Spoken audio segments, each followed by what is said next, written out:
I'm going to preview the Baylor at TCU women's soccer game, which should be played on October 16th at 7 p.m. Central Time on espnplus. Of course, there will be live stats as well. I apologize for looking down because I cannot memorize all this stuff. Of course, the time could be different, like depending on weather, and if hopefully the game does not get canceled, because this is an important game for a few reasons, which I will go over in this preview here. First things first, Baylor is coming off of a 4-2 win against BYU, and that was huge in terms of conference and RPI and everything like that. Thus, Baylor is 10-1-2 overall, 5-1 in the Big 12. Now, I will say, TCU actually did us Baylor a favor in terms of conference, because they actually tied with Texas Tech last game. It was 1-1. Thus, TCU is 10-2-1 on the year, 4-1-1 in the Big 12. So as you could tell, this is huge for terms of conference standings for both of these teams. Same thing goes for RPI. I know that I'm pre-recording this ahead of time because we don't know the updated RPI, but according to selection committee, top 16, Baylor's number 4, TCU's right behind them at number 5. And I expect Baylor to be ranked for sure. TCU should be ranked with the tie against Texas Tech. It's more like, where are they going to be at as the question, if they're ranked, period. Now, put both of those in the title, just to make things clear. And I'm going to go over like the conference standings, and I'm even going to include the one game that actually happened recently on October 12th between UCF and Cincinnati and all this. So Baylor is 5-1 in the Big 12. Y'all could look at the overall record if you want to. But I'm just to make things faster, obviously Texas Tech and West Virginia 4-0-2. TCU's 4-1-1. Colorado's 4-1-1. Kansas 3-3. UCF is technically 2-1-3 because of a tie with Cincinnati. So they have 9 points as well. Then Utah 2-2-2. Arizona State 2-3-1. Same thing goes for BYU 2-3-1. Arizona's 2-4. Houston's 1-3-2. Kansas State's 1-3-2. Cincinnati is 1-3-2 as well. So a little bit of congestion right there and between Houston and Cincinnati. Then Iowa State 1-5, and Oklahoma State's winless in the conference 0-5-1. So as we all know, only the Big 12 tournament this year is for the top 8 in terms of like positioning. The quarterfinals, the semifinals would be played at TCU, while the championship would be played at Baylor because of the costs. It makes sense. I mean, you can't have every school participating in a conference tournament anyway in this sport when compared to basketball, because the expenses costs in terms of like the stadium, the officials, hotels. You got to think about that. So as you can tell, yeah, it's pretty big, and you can't rely on other results happening and anything like that. But it would really help if Texas Tech would lose or tie. Same thing goes for West Virginia, so they're not right directly on Baylor's back here. And really, you can tell it's a big game overall.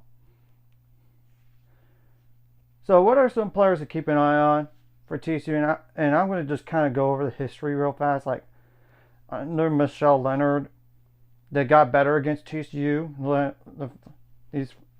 since the first year till now. Year 1 was a 2-0 loss. Year 2, Michelle Leonard was a 1-0 loss, and it was actually a 1-1 tie last year. So they have played better against TCU. Now Baylor's going to be probably the higher ranked team, but they're not going to be at home. And I view this game, honestly, against TCU as the toughest game remaining because of rankings perspective, RPI's perspective, and conference as well. You can't deny that when compared to Utah at home, Houston on the road, Oklahoma State on the road, even UCF on the road. UCF just tied with Cincinnati. And I'd expect the RPI to go down. It's more like TCU's RPI is going to stay where they're at, or get a little bit better depending on other results. And Baylor should be like around where they're at, or to get better. I don't know. And I don't know in all this. So you could tell it's pretty huge in terms of conference play, RPI, and rankings. Rankings don't really matter as much, but it's more like the RPI does. I will say though, when you go to like the live stats for TCU, for some reason they list some players as not at their position that they're listed on the roster online. So yeah, I had to kind of recalibrate at times. So, and they have used a lot of different formations, to say the least. And you can tell in the description below when I put the outlook on TCU here. They have started 2 different goalkeepers this year. 6 and 7 games apiece. Yeah. So they don't have a definitive number 1 yet. But will they? Who they're going to start, I have no clue. I might as well go over both of them. Urabara, number 32, 5 foot 8 inches tall. Senior, 6 goals allowed and 14 saves. Olivia Geller, number 1, 5 and 9 inch goalkeeper that has a sophomore, 9 goals allowed and 24 saves. Now from here, I'm going to go over multi-score goal players, multi-assist players, just to make things clear. Cindy Becerra, number 2, 5 and 4 inch midfielder as a senior. You can tell how many starts for each player as well.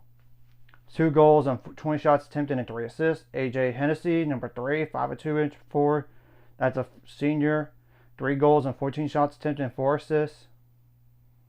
The 7 Castaigne, number 7, 5 and 4 inch forward. That's a senior. 10 goals on 44 shots attempted and 2 assists. Yeah, that's the leading goal scorer right there for the year.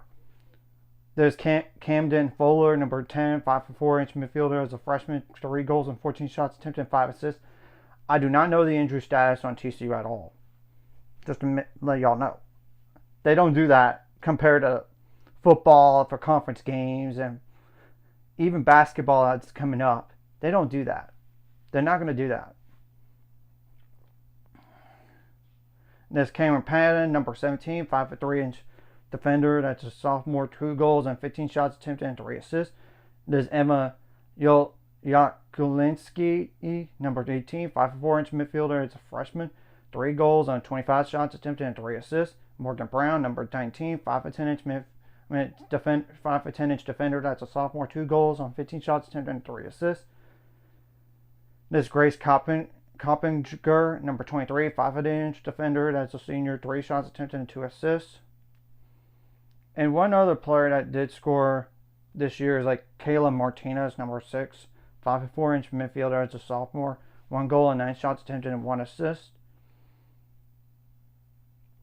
And Zoe Kaler, number 20, 5 foot 10 inch defender. That's a senior, 1 goal and 4 shots attempted.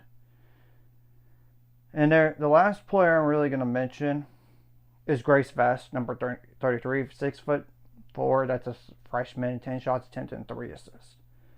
Whatever you did right last game, you got to bring to this game. Whatever you did wrong last game, you got correct for this game. And I expect this to be a revenge game for Baylor, if we're being honest, because of the tie last year.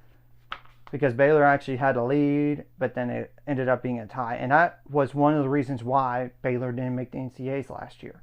They had so many good quality ties, just not enough wins. That's one of those reasons. Though you could argue TCU has revenge because look where the programs were at last year. TCU made the NCAA tournament. Baylor didn't. You get the point though. You got to come out with a sense of urgency because this is a massive game for a few reasons already stated. RPI, conference, and rankings. You can't be intimidated by the other team. You got to try to take the crowd out of the game as much as possible for TCU while getting the fans that you have involved in the game as much as possible.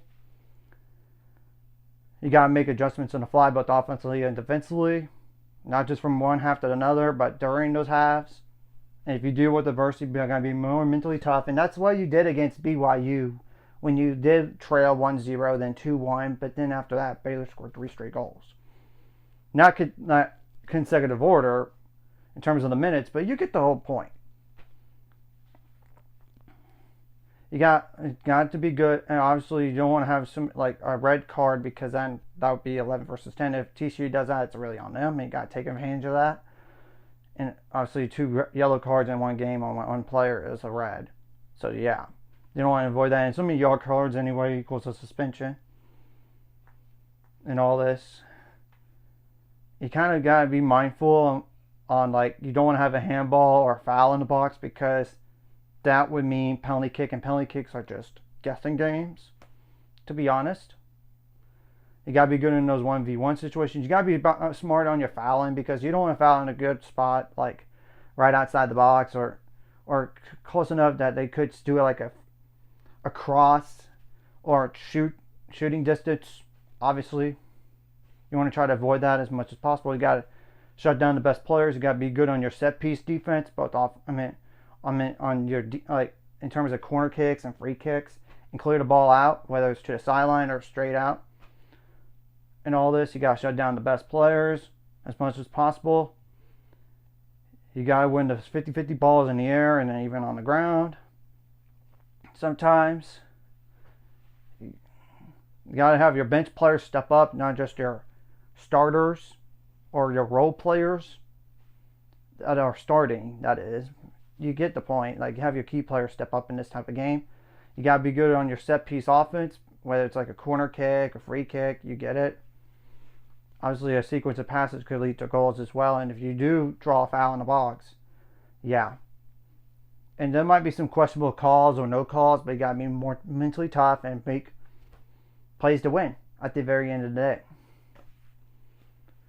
And try to limit the bad shot attempts easy shot attempts from TCU as much as possible. And same thing goes for easy passes. And obviously, you want to get some good passes in and then set up for a shot and get some. It doesn't really matter about the number of shots or number of corner kicks. It's all about getting the ball behind the net.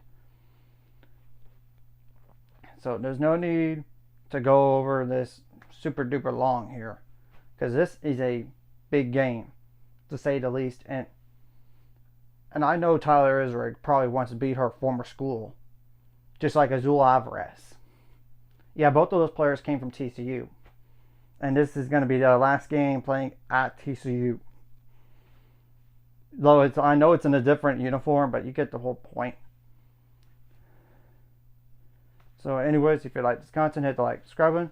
See you guys later on the road to 800 subscribers. Close to my goal, 1,000 more. So remind this course, like video, comment video, really helps YouTube background. Some more people see it, sharing the video does help as well. Some more people could watch it if you're watching.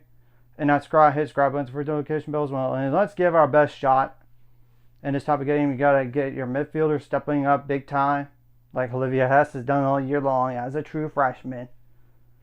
Same thing goes for your forwards, defenders, and even Azul Alvarez herself. And she's done a good job. And Baylor has not given up multi-goal games that much all year long, yet they did against BYU. Obviously, you want to try to get that. And TCU, by the way, did lose to Colorado at home. So it's not like they're impossible to beat at TCU. And even Northwestern beat TCU at TCU. But at the end of the day, it's all about one game at a time. And this is a different game. So you cannot go. You gotta have your confidence and just don't want to be like to the point of we're going to overlook this team, and I don't think they're going to. TCU is that good in terms of conference and rankings perspective that whenever they release the rankings, yeah, they should be in the top 20. And Baylor could very well move up. It's just more like where. We'll have to wait and see.